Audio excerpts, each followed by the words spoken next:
Hey there, Sharon Horne-Ellstrom here with Supersize Your Business. Let's talk about how to build a robust content marketing strategy to supersize and grow your business. I'm going to peel back the curtain and actually show how I do my content. I create daily content. Most people don't, but I do for my strategy. That's my strategy, is to show up every day and share business strategies that help you to grow and supersize your business for this particular group. I also have an annual challenge I do every day. So I'll show you the content calendars and how I create that. It's very informal. There's very fancy ways of creating content, and I do mine in my own way. And I'll share a 5-step blueprint with you, and I'll try to do this quickly, right? Because it's Saturday, and tell you the 5 steps you really need to consider when you're creating your own content calendar and your own content blueprint, your strategy for how you're going to add content to your business. Assuming you're already producing some sort of content. Maybe you're not even online yet.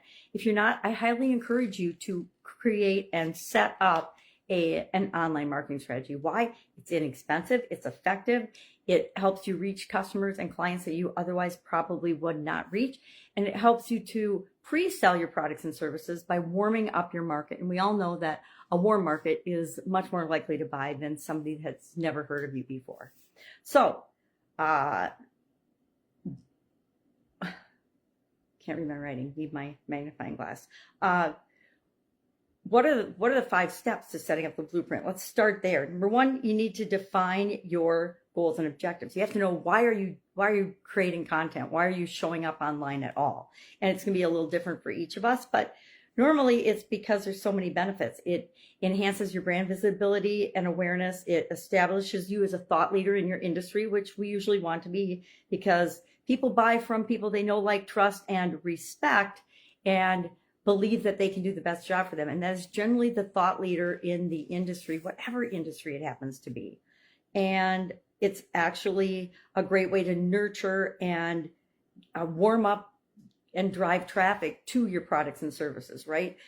You begin building a relationship. I don't remember what the statistics are nowadays for how many times you have to be exposed to a potential client or customer before they actually buy. It used to be 7, but now it's probably 17 or 27 or something, because people are becoming more sophisticated and they need to know, like, and trust you before they're going to buy from you, especially depending on the product or service or industry that you happen to be in.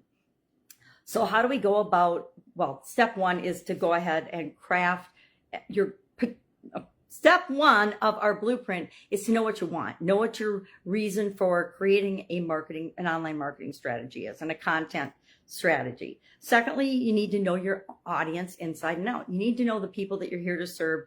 What are their pain points? What are their desires? What are the results and the outcomes that they want by using your products and services?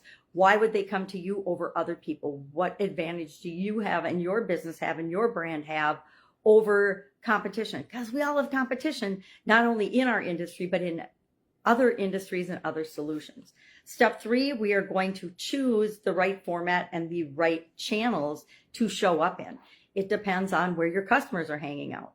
I show up on LinkedIn, I show up on Facebook, and I show up on a variety of other platforms with my podcast and with my posts, but some are more effective than others. And so we want to pick and choose those wisely. And the place to start is, where are the people that you want to serve? Where are the people that you care about hanging out? And then step 4 is to develop a content calendar and a publishing schedule. And I'm going to show you mine in a minute. It's sitting up here on the fireplace. And then finally, like everything else we do, we want to monitor its performance and then adjust accordingly. If it's working, do more of it. If it's not working, it's not giving you the opportunity to achieve your goals for creating the content in the first place, then you have to tweak and change it. Everything changes all the time. And if we're not willing to adjust and be flexible and modify what we're doing, we're going to struggle a lot more than we have to. So let me put this down, and I'm going to actually do that peel back the curtain thing and show you my way of creating content and a content calendar. I actually have calendars, little physical calendars, and I will brainstorm out or talk about and figure out the topics that I'm going to talk about for the month. And I just jot down a couple of keywords about that, so I know what I'm going to talk about each day. Again, I create daily content, so it's probably a little more in-depth than you need to. And then for this group, for Supersize Your Business, and this is actually the first year I've done this. Before this year, I used to do an idiom every day, and I would just randomly pick an idiom, usually based on what I was doing with the annual challenge, at least for the last 2 years. And I would find an idiom that was sort of associated with that I could tie to how to grow and build and supersize a business. And I'd talk about what it means, where it came from, and how you could think about it or use it to grow your business. Well, I got tired of doing that after, I don't know, a couple thousand idioms. There's 20,000 plus idioms in the English language, but after about 10% of them, they start to get old, or at least it started to get old and boring to me. And I had originally started to do it as a time filler as I was moving out of my house and downsizing and things. So this year I decided, after sharing, I think the first month or so I did, what are some of the best strategies and what are some of my favorite topics on Supersize Your Business, I brainstormed out a huge list of topics for every day. So here's my brainstormed list of topics for every day. And there's like 300 of them because I show up every day, and I just picked the next one.